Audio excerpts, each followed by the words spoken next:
Shalom teman-teman semua, selamat hari Sabtu. Kembali lagi kita bersyukur kalau hari ini kita masih boleh dianugerahkan kesempatan oleh Tuhan yang untuk kembali bersama-sama beribadah, merenungkan firman-Nya.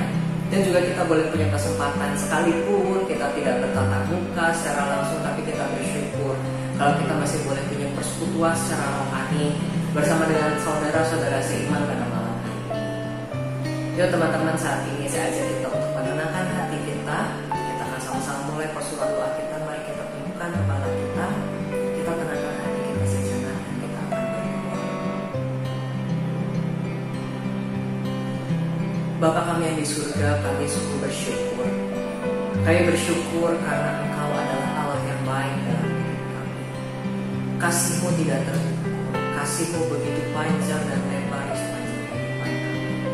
Tidak peduli betapa besarnya badai di hadapan kami, tidak peduli betapa sulitnya masalah yang kami hadapi, kami tahu kasih Tuhan tidak akan pernah pergi dari kami.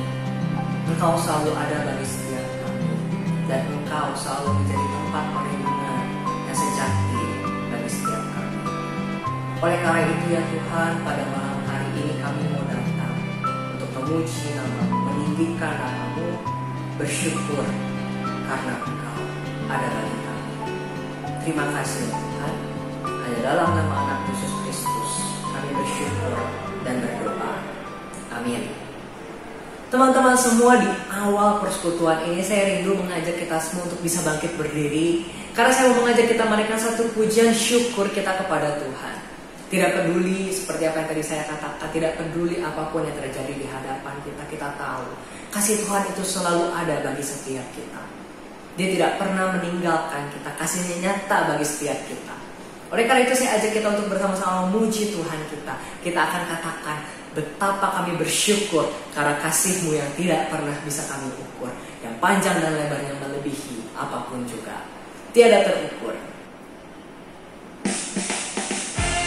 Mari teman-teman, dengan segenap sukacita kita tinggikan Tuhan kita yang tiada terukur kasih setia-Nya.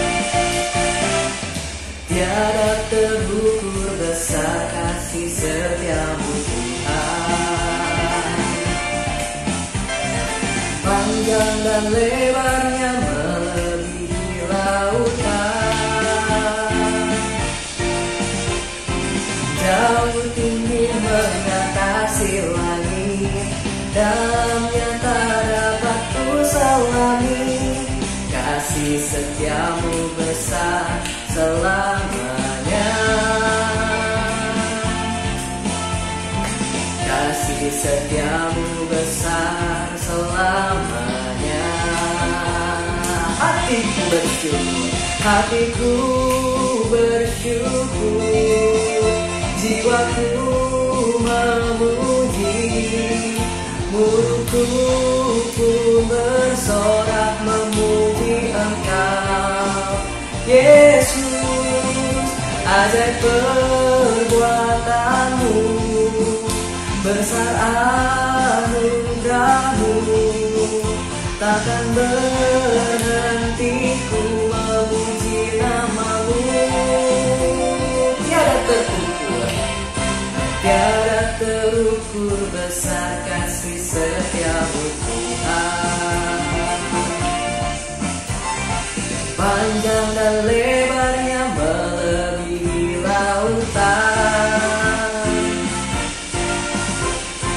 jauh tinggi mengatasi langit, dalamnya tak dapat ku selami. Kasih setia-Mu besar selamanya, kasih setia-Mu besar selamanya. Kami bersyukur Tuhan, hatiku bersyukur, jiwaku memuji, mulutku pun bersorak memuji Engkau, Yesus. Ajaib perbuatan-Mu, besar anugerah-Mu, takkan berhenti ku memuji nama-Mu. Tiada tiada terukur besar kasih setiamu Tuhan. Panjang dan lebarnya melebihi lautan, jauh tinggi mengatasi langit, dalamnya tak dapat ku selami. Kasih setiamu besar selamanya, kasih setiamu besar selamanya, kasih setiamu besar selamanya, kasih setiamu besar selamanya.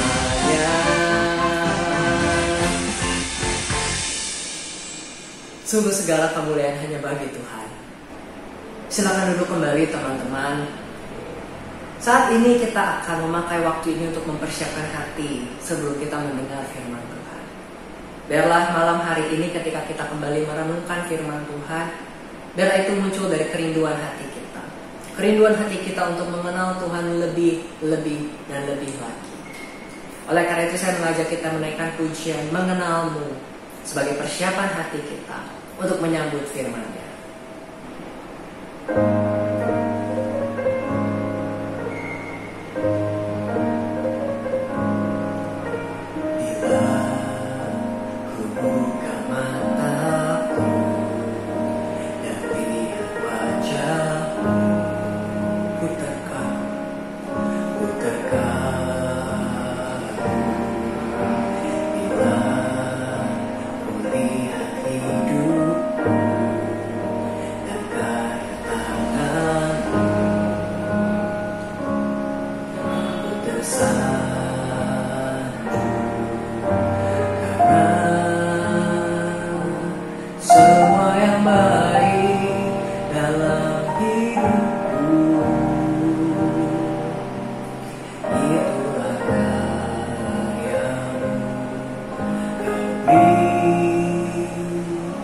Kesempatan yang baru dan ku ingin mengenalmu Tuhan lebih dalam dari semua yang ku kenal.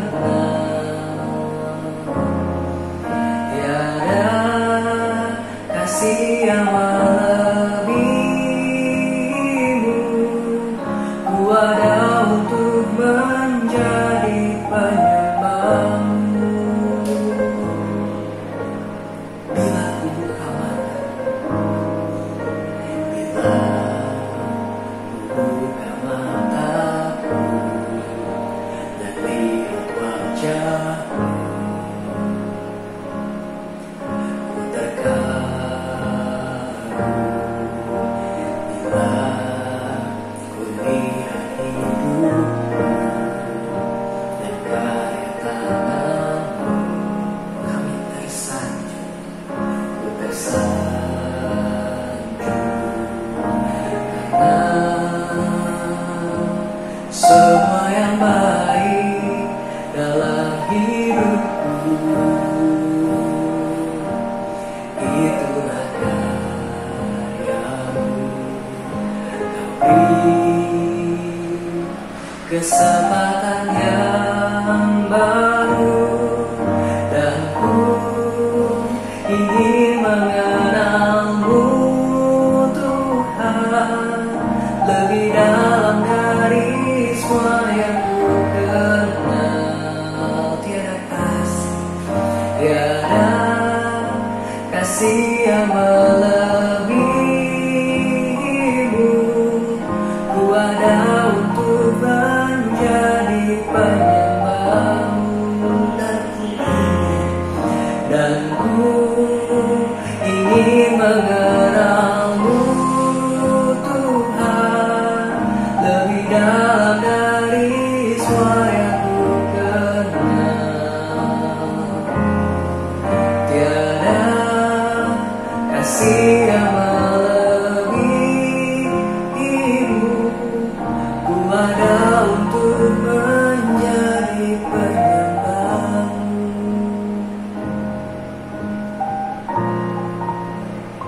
teman-teman, kita sama-sama bersatu di dalam doa. Benar ya Bapa, pada malam hari ini kami rindu untuk bisa mengenal Engkau lebih dalam dan lebih dalam lagi. Kami rindu firman-Mu boleh mengisi jiwa kami, sekali lagi menguatkan kami, menolong kami untuk bisa menjalani sepanjang hidup kami di dalam setiap langkah yang Engkau percayakan kepada setiap kami.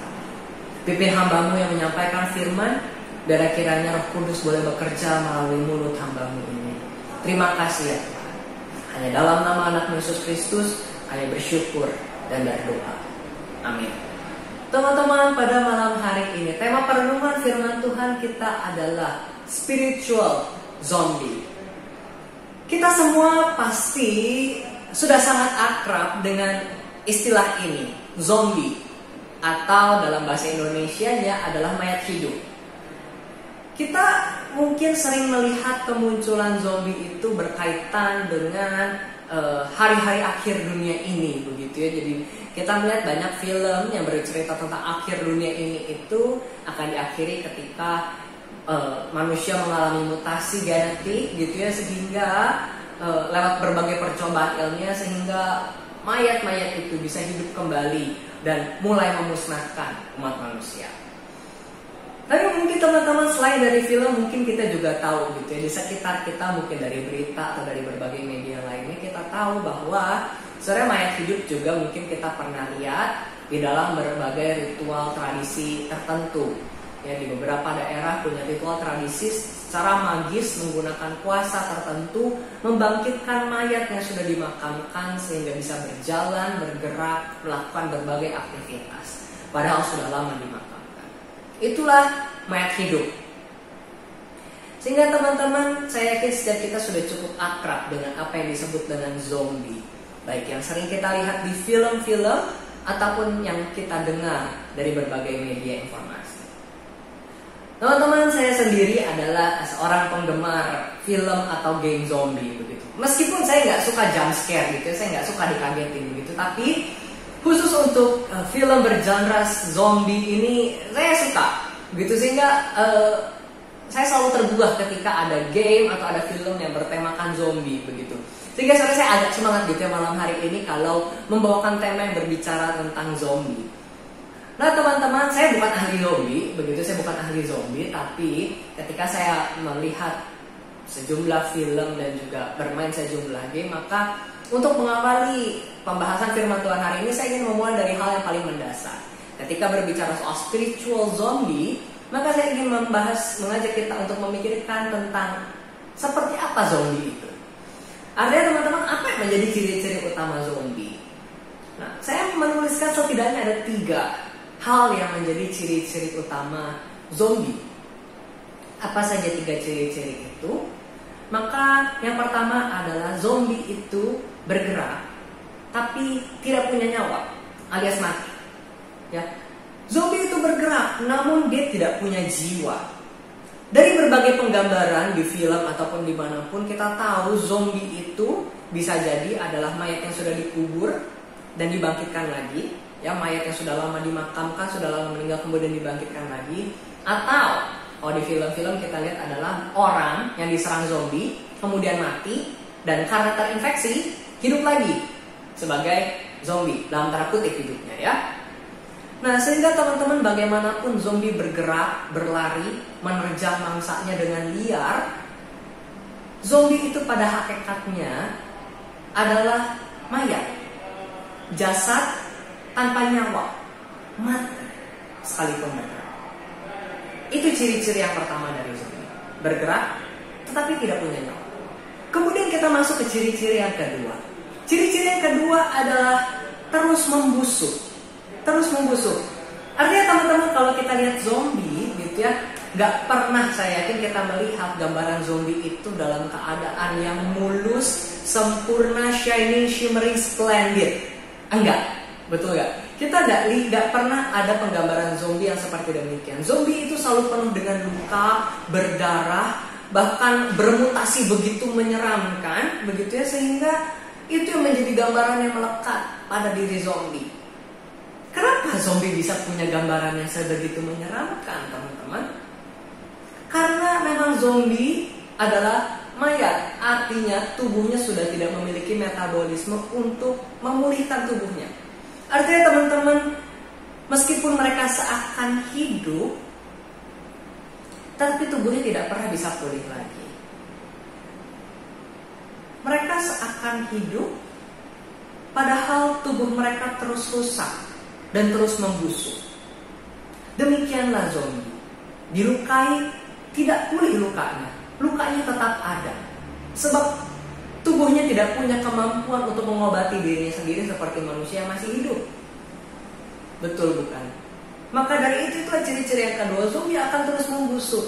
Zombie akan selalu mempunyai luka yang tidak pernah sembuh, cacat yang tidak pernah sembuh, mutasi kerusakan yang permanen dalam dirinya.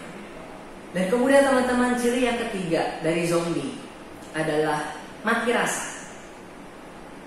Teman-teman, kalau saya tanya bagaimana cara membunuh zombie, ya, bagaimana cara membunuh zombie, meskipun saya yakin tidak pernah ada di antara kita yang belajar cara membunuh zombie, cuma paling umum yang kalau kita lihat di film-film, maka cara utama adalah pertama dengan menghancurkan kepala zombie itu atau membakarnya sampai habis. Kenapa begitu caranya? Karena kalau cuma ditusuk itu nggak mempan, teman-teman. Kalau tembak kaki masih bisa merangkak, diputusin tangannya masih bisa menerjang berlari. Tidak ada gambaran di film, teman-teman, kalau zombie diserang kemudian dia menjerit kesakitan, meminta bantuan, mencari pengobatan, atau berlari kabur karena kesakitan. Enggak. Tidak peduli bagaimanapun mereka disakiti, mereka tetap menyerang. Kenapa? Ya, sebab mereka sudah mati rasa, tidak bisa lagi merasakan sakit. Mau dilukai seperti apapun, mereka tidak bisa merasakannya. Mau jatuh ke dalam bahaya apapun, mereka tidak merasa apa-apa. Sebab tubuhnya sudah mati, semuanya mati rasa. Mereka tidak bisa melindungi diri mereka, mereka tidak bisa menjauhi bahaya. Sebab mereka nggak bisa merasakan bahaya itu, mereka tidak bisa merasakan yang namanya sakit. Itu 3 ciri-ciri zombie, teman-teman. Bergerak meskipun tidak bernyawa, terus membusuk, dan mati rasa. Lalu mengapa, teman-teman, saya mengajak kita untuk berbicara tentang zombie ini dengan cukup panjang? Teman-teman, seperti tema kita hari ini yaitu spiritual zombie. Maka bagaimana kita melihat ketiga aspek tadi jika kita terapkan di dalam kehidupan rohani kita? Ketiga ciri inilah, teman-teman, ketiga ciri-ciri zombie inilah yang menjadi penanda seperti apa spiritual zombie itu. Zombie rohani. Teman-teman, seperti contoh tadi, maka ciri-ciri yang pertama seorang yang menjadi spiritual zombie adalah seorang yang bergerak tapi tidak bernyawa. Artinya, teman-teman, bukankah hal ini sangat mudah terjadi di dalam kehidupan rohani setiap kita?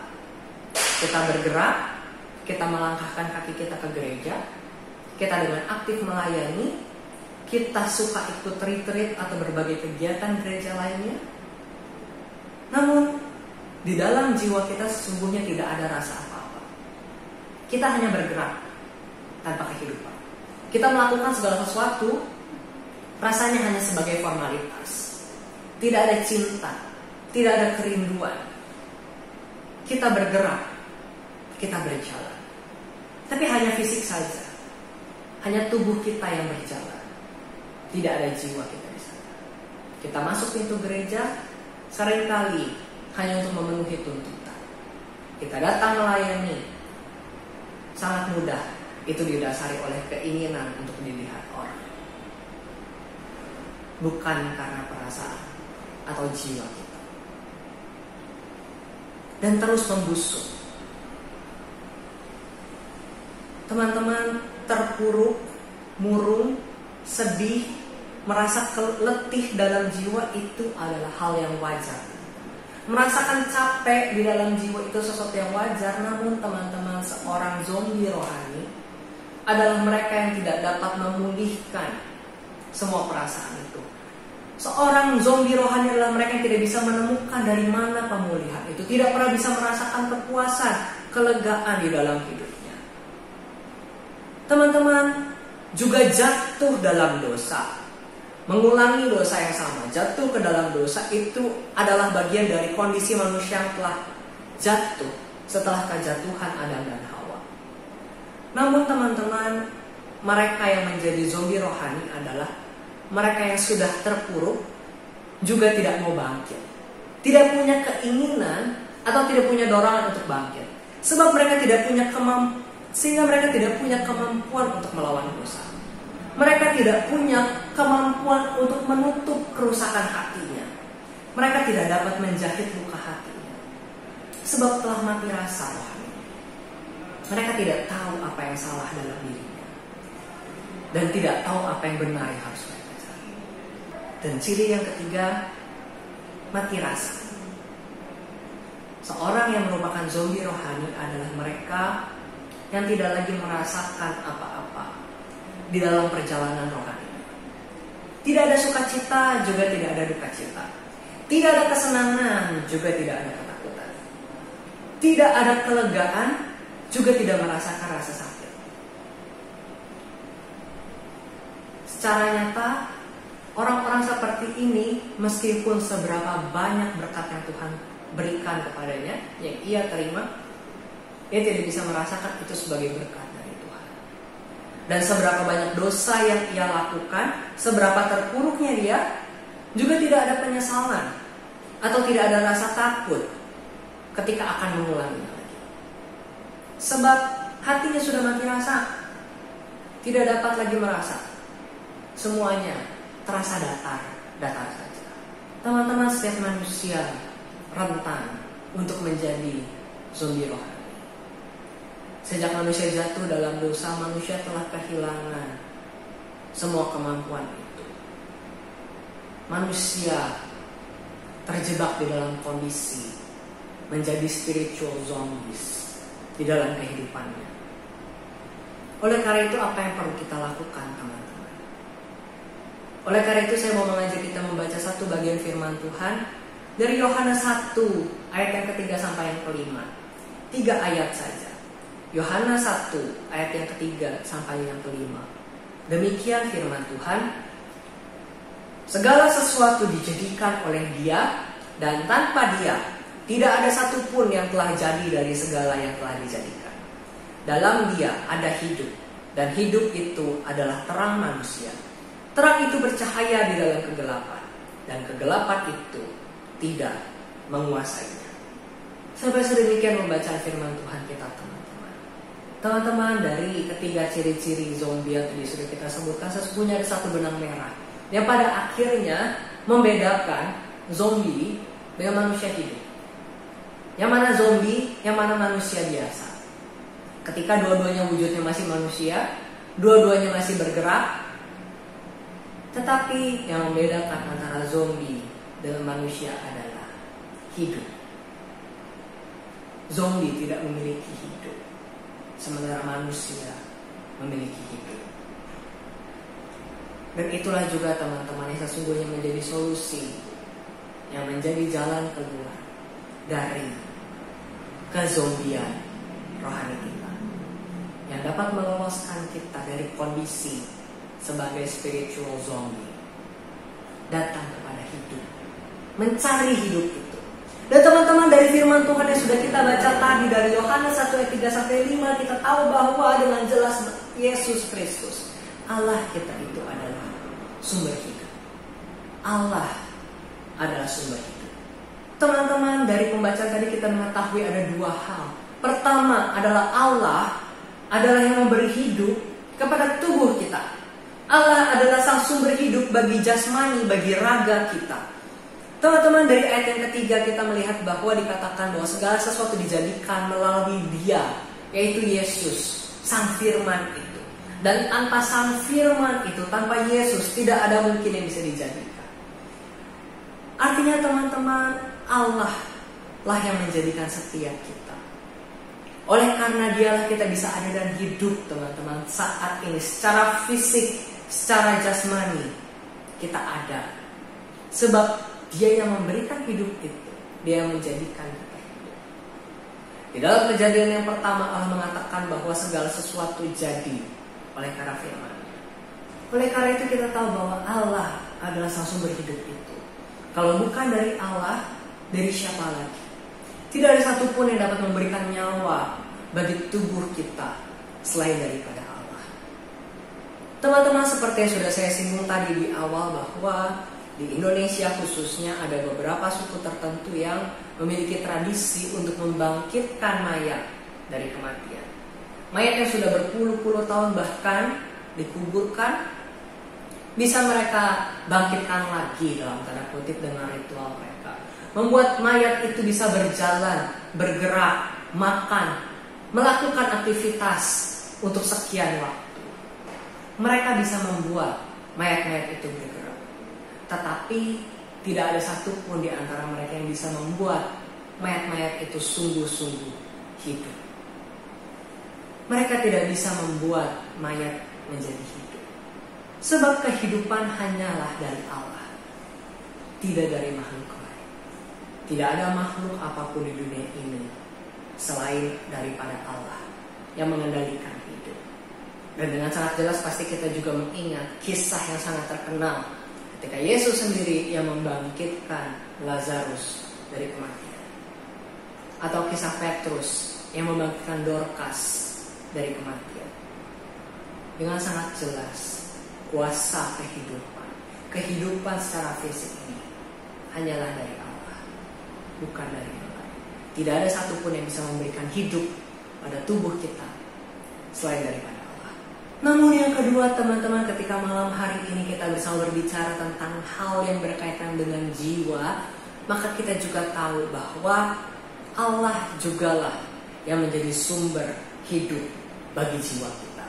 Dialah yang menghidupkan jiwa kita, Dialah yang menghidupkan kerohanian kita.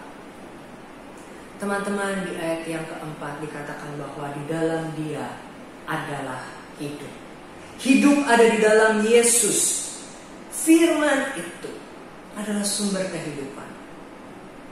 Dan teman-teman, di dalam ayat ini dikatakan bukan hanya berbicara soal hidup secara jasmani. Teman-teman, di dalam bahasa aslinya di ayat ini, kata hidup atau life ini ditulis dengan kata zoe, bukan bios. Zoe, bukan bios. Kedua kata ini sama-sama bisa diterjemahkan dengan kata kehidupan. Tetapi zoe dan bios adalah dua hal yang berbeda. Bios berarti berbicara tentang kehidupan biologis. Ya, kita tahu dari kata biologi itu berbicara tentang kehidupan di dunia ini, kehidupan makhluk di bumi, itu bios, nyawa, fisik. Tetapi zoe, teman-teman, itu berbicara hidup yang prinsipil, itu jiwa, hidup, the life principle, prinsip kehidupan, itulah zoe. Dan itulah yang sedang ayat ini ingin katakan. Kristus bukan cuma sekedar pencipta, pemberi nyawa untuk kita bisa hidup dan bergerak. Tetapi Dialah yang memberikan kehidupan bagi jiwa, bagi kerohanian kita. Dan kemudian teman, di ayat ini kembali dilanjutkan dengan dikatakan bahwa dan hidup itu adalah terang bagi manusia. Ada teman-teman dengan sangat jelas Yohanes menulis di sini bahwa di dalam Yesus ada kehidupan. Dan kehidupan yang sedang dimaksud, zoe itu adalah terang bagi manusia. Di dalam ayat ini, Yohanes sedang ingin mengingatkan kepada kita bahwa hidup yang Tuhan berikan itu adalah terang bagi jiwa kita. Terang bagi jiwa yang dibutuhkan oleh diri kita yang sedang tersesat. Sehingga dari ayat ini kita tahu dan kita diingatkan kembali bahwa tanpa Kristus kita akan mati. Bukan hanya secara fisik, tetapi secara rohani. Dan kita akan tinggal di dalam kegelapan tanpa Kristus. Kita tersesat. Sejak kejatuhannya manusia, tidak ada satu manusia pun yang bisa membawa dirinya keluar dari jerat dosa. Tidak ada satu. Oleh karena itu manusia memerlukan hidup dari Kristus. Kita memerlukan Kristus di dalam hidup kita. Maka teman-teman, jika saya tanya, di manakah posisi kita saat ini? Apakah kita adalah spiritual zombies atau kita adalah orang-orang yang hidup kerohanian? Teman-teman, jika kita menemukan diri kita ternyata adalah dalam tanda kutip zombie rohani. Kalau kita menemukan kerohanian kita ini sekarat, kerohanian kita ini seakan mati dan hidup di saat yang sama, kerohanian kita seakan setengah nyawanya, maka teman-teman ketahuilah, kita dapat selalu datang kepada Tuhan Sang Sumber Hidup. Dan memang seharusnya hanya kepada Tuhanlah kita datang. Sebab hanya dari Dialah kelengkapan hidup kita. Hanya di dalam Dialah kita bisa merasakan keutuhan. Hidup kita bisa menjadi penuh dan sungguh-sungguh hidup. Bukan hanya bergerak, tetapi sungguh-sungguh hidup. Teman-teman, sebagai penutup, saya memiliki 2 buah gambar bunga. Teman-teman, kalau ditanya antara 2 gambar bunga ini, mana yang lebih indah? Yang dirangkai di vas bunga atau yang ada di dalam pot, yang tertanam di pot? Mana yang lebih indah? Maka rekan-rekan sekalian, saya yakin bahwa jawaban kita semua bisa beragam.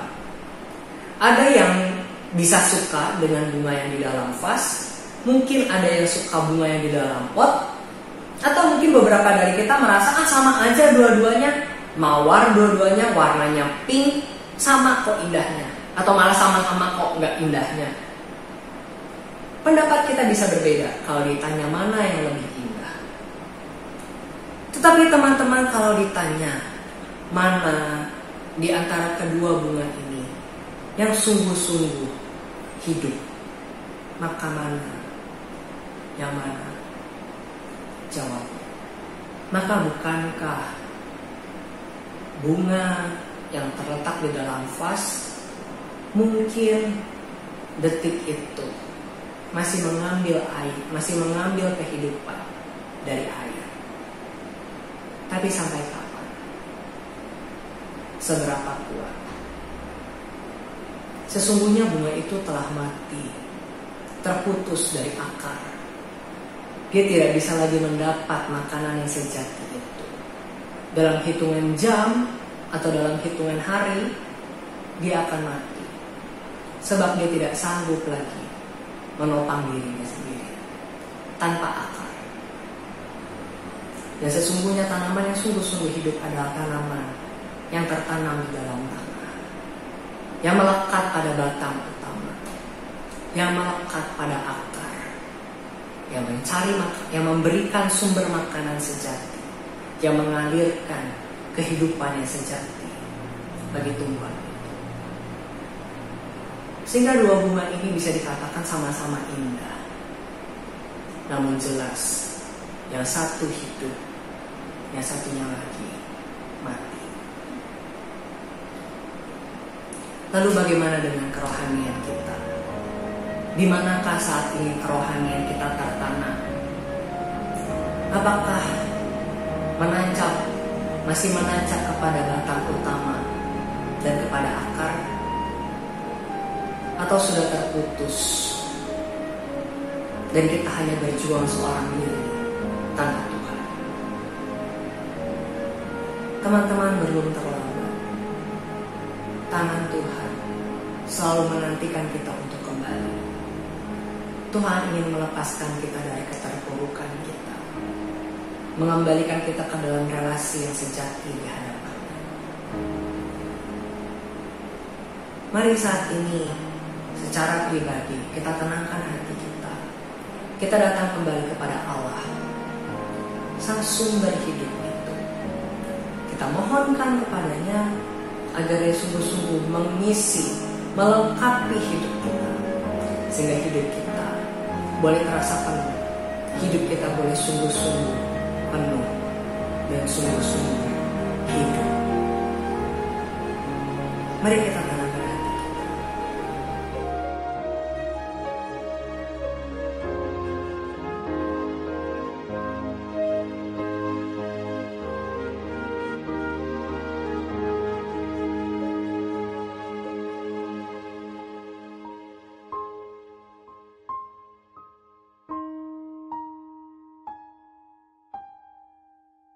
Teman-teman, dalam sikap doa, mari saya ajak kita menaikkan pujian. Tuhan, penuhiku dengan firman-Mu, sebagai ungkapan kerinduan kita dan doa setiap kita.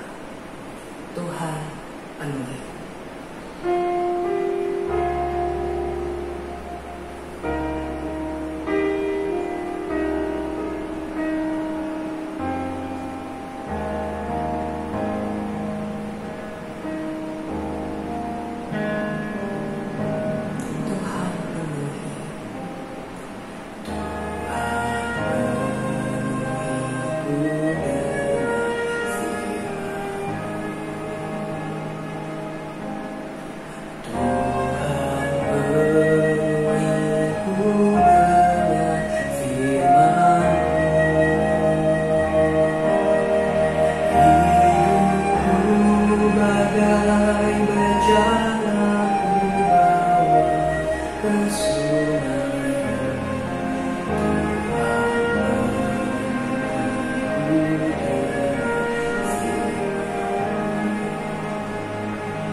Mari kita datang dan minta Tuhan penuhi kita dengan kasih, dengan kasih.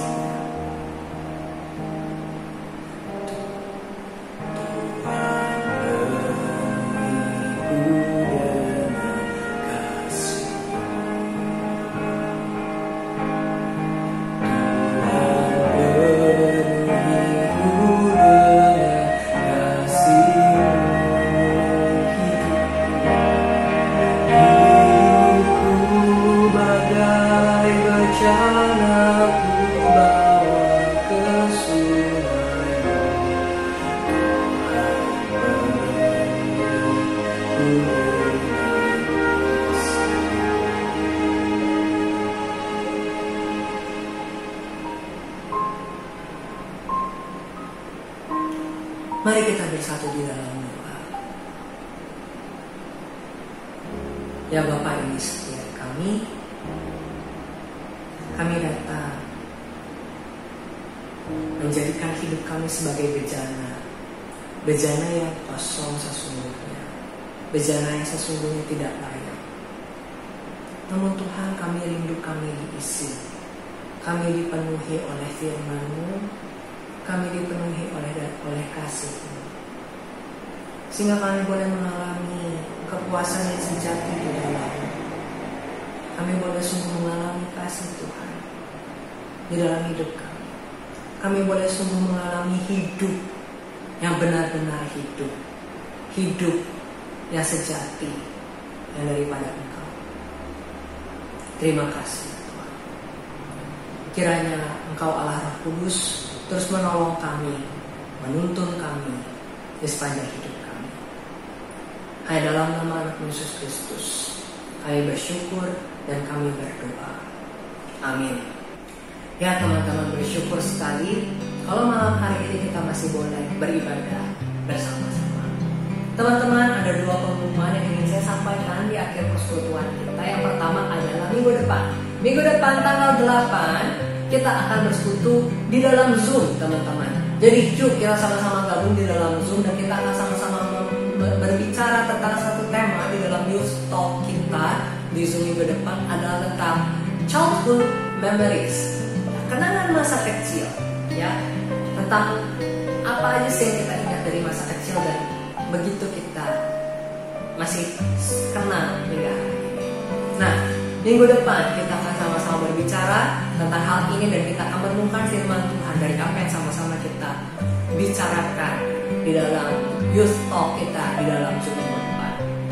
Kemudian yang kedua teman-teman, teman-teman di tanggal 15. Di tanggal 15 Agustus ini kita akan merayakan sesuatu yang spesial. Apa itu? Itu adalah HUT Pemuda kita yang ke-12.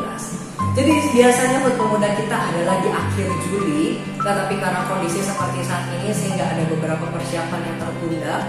Nah, sehingga kita baru bisa merayakan di tanggal 15 ini.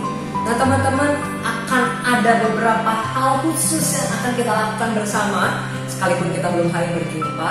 Nah, oleh karena itu teman-teman terus perhatikan informasinya, nanti akan di-share infonya di grup WhatsApp maupun juga di Instagram. Dan teman-teman, kami sangat berharap untuk partisipasi dan ikut serta teman-teman di dalam memeriahkan HUT Pemuda yang ke-12 ini.